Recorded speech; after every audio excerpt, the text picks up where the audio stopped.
Hari-hari Siptis penuh dengan siksaan dan penyesalan. Dia cemburu melihat Pika bersama Ki tapi tidak bisa berbuat apa-apa. Jika meninggalkan Siptis karena Ki menelponnya, Siptis pun terdiam melihat Pika yang pergi. Hatinya sangat terluka. Pita menemui Pika dan mengungkapkan semua penyesalannya selama ini. Dia mengira dengan meraih Siptis maka sudah tidak akan meninggalkannya. Tapi pada kenyataannya Siptis tetap meninggalkannya, karena Siptis tidak pernah mencintai siapapun kecuali dirinya sendiri. Dan mereka telah terluka pada pria yang sama. Dia benar-benar menyesal, dan meminta maaf atas perbuatannya selama ini kepada Pika. 3 bulan kemudian ujian mereka telah selesai. Mereka sangat senang bisa beristirahat dengan panjang. Tiba-tiba Ibu Siptis menelepon Pika. Dia bilang mereka semua sangat merindukan Pix dan mengundang Pika untuk datang ke Wimardin pada acara perayaan kelulusan Siptis. Bibi ingin Pika datang memberi kejutan kepada anaknya, karena Siptis bilang bahwa Pika sudah lama tidak bertemu dengannya. Selain itu mereka juga akan memanen anggur, pasti akan sangat menyenangkan. Walau keberatan Pika tidak bisa menolaknya, tapi dia meminta izin untuk membawa temannya. Tentu saja Bibi menyetujuinya. Semua orang terlihat berfoto-foto untuk merayakan kelulusan mereka. Banyak cewek-cewek yang ingin berfoto dengan Siptis. Terlihat juga Ki yang berfoto dengan teman-temannya.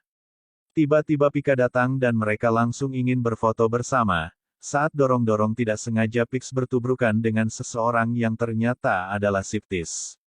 Mereka saling pandang karena selama ini mereka tidak bertemu. Tentunya sangat rindu. Jika merasa matahari sangat terik hingga membuatnya kesusahan melihat. Tiba-tiba Siptis memayunginya dengan tangan kiri. Dan Ki merasa canggung melihat itu. Dan mereka pun langsung pergi meninggalkan Siptis. Pegang dan Ki akhirnya pergi ke Wimardin. Semua orang sangat bahagia dengan kedatangan mereka.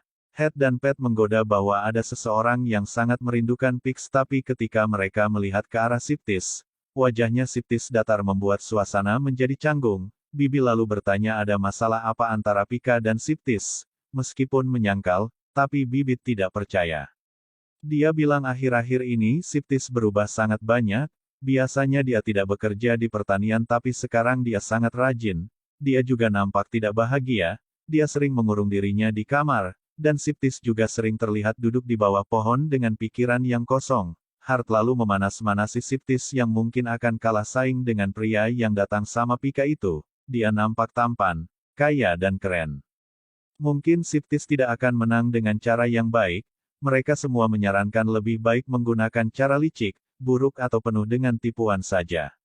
Benar, Siptis jadi kesal tiba saatnya perayaan acara kelulusan Siptis.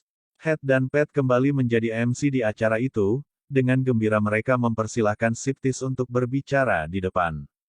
Sekilas Pika dan Ki nampak kurang menikmati, Siptis pun berkata di muka bahwa ayahnya adalah pahlawan baginya, ayahnya telah menaruh hati jiwa dan usahanya untuk membuat Siptis terus berkembang. Dan dia berharap semuanya bisa memberi kesempatan kepadanya untuk menjadi bos baru di pertanian itu. Dia berjanji akan melakukan yang terbaik di sana. Mereka semua pun bertepuk tangan dengan meriah.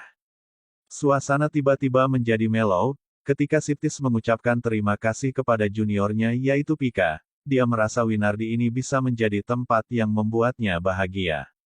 Itu karena Pika, sebab dia adalah inspirasi bagi Siptis. Kamu adalah motivasiku untuk menjadi orang yang lebih baik.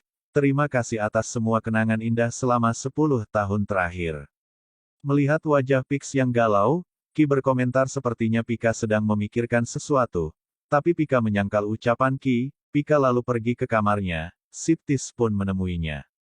Dia berharap mereka bisa kembali lagi, tapi Pika tidak berkomentar apa-apa, membuat Sips menjadi menyesal telah menanyakan itu lagi. Akhirnya, dia pun pergi dengan patah hati. Ki kemudian menyatakan cinta kembali kepada Pika.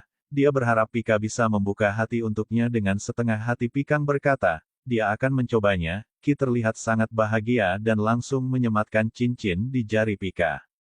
Pika kaget dan coba untuk menciumnya.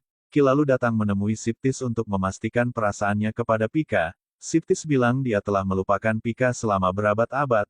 Sangat jelas terlihat ucapan Siptis itu berbeda dengan hatinya, dan Ki langsung menegaskan bahwa dia telah melamar Pika jadi Siptis jangan berharap lagi kepada Pika. Tentu saja mendengar itu Siptis semakin terpuruk. Padahal kenyataannya adalah ketika Qi ingin mencium, Pika menangis.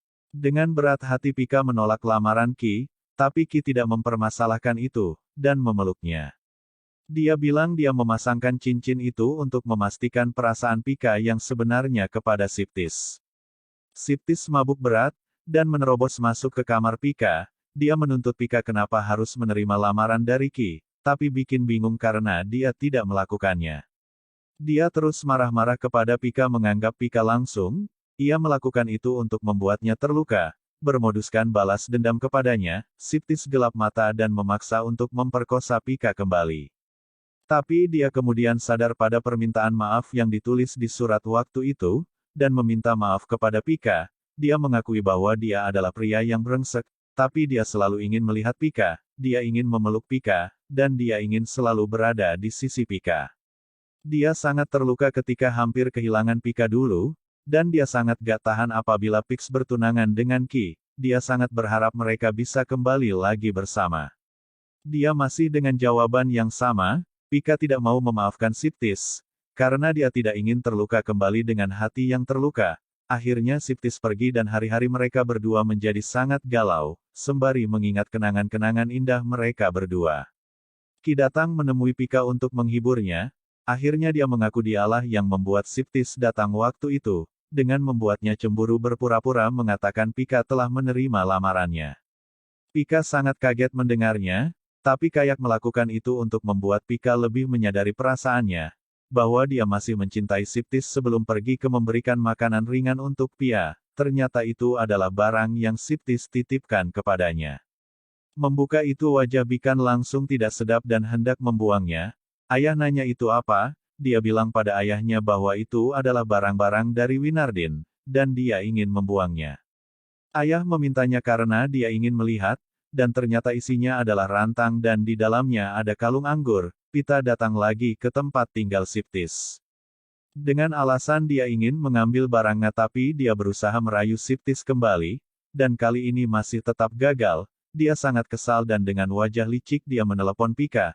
Ternyata dia menanyakan alamat Pika. Sampai di rumah Pika dia bilang dia ingin Pika menjadi DJ acara pesta temannya di DJ Club. Tapi Pika menolak karena dia merasa kurang enak badan. Pita langsung mendekat dan berkata bahwa Pix jangan bersedih. Dia harus kuat dan hidupnya harus terus berjalan. Buatlah pria itu menyadari bahwa tanpa dia pun kamu akan baik-baik saja. Dan Pika merasa aneh dengan ucapan Pita, tapi dia tidak berkomentar apa-apa. Ternyata Pita mengirim foto selfie-nya bersama Pika kepada Siptis. Siptis merasa khawatir dan langsung menelponnya, tapi kita tidak menjawab dan ternyata Pika akhirnya menerima tawaran dari Pita teman-temannya. Tidak suka karena Pika membantu Pita, mengingat apa yang telah kita lakukan kepadanya, khasnya Pika berkata bahwa Pita telah meminta maaf. Pertunjukan pun dimulai. Siptis yang sangat khawatir akhirnya memutuskan untuk pergi ke DJ Club. Di sana dia melihat Pita dan Pika bersama. Pita menyuruh Pika bersikap normal seolah dia baik-baik saja. Selesai itu dua orang cowok yang mencurigakan meminta selfie bersama Pika, tapi tangan mereka menjadi nakal. Siptis sangat marah dan tidak tahan dia meneriaki mereka untuk menghormati mereka, membalas bahwa Siptis sama saja dengan mereka. Siptis ingin membantu Pika tapi Pika selalu menolak bantuannya. Pita yang sedari awal memang berpura-pura baik kepada Pika, selalu memberikan segelas minuman kepada Pika untuk menenangkannya. Tiba-tiba setelah meminum itu Pika menjadi pusing, dan dia pergi ke parkiran untuk pulang. Pita menelpon seseorang memberitahu keberadaan Pika. Ternyata Pita menyuruh dua orang lagi untuk menculik Pika. Siptis mencari Pika tapi dia hanya menemukan HP dan topinya, dan sekilas dia melihat Bikan dibawa kabur.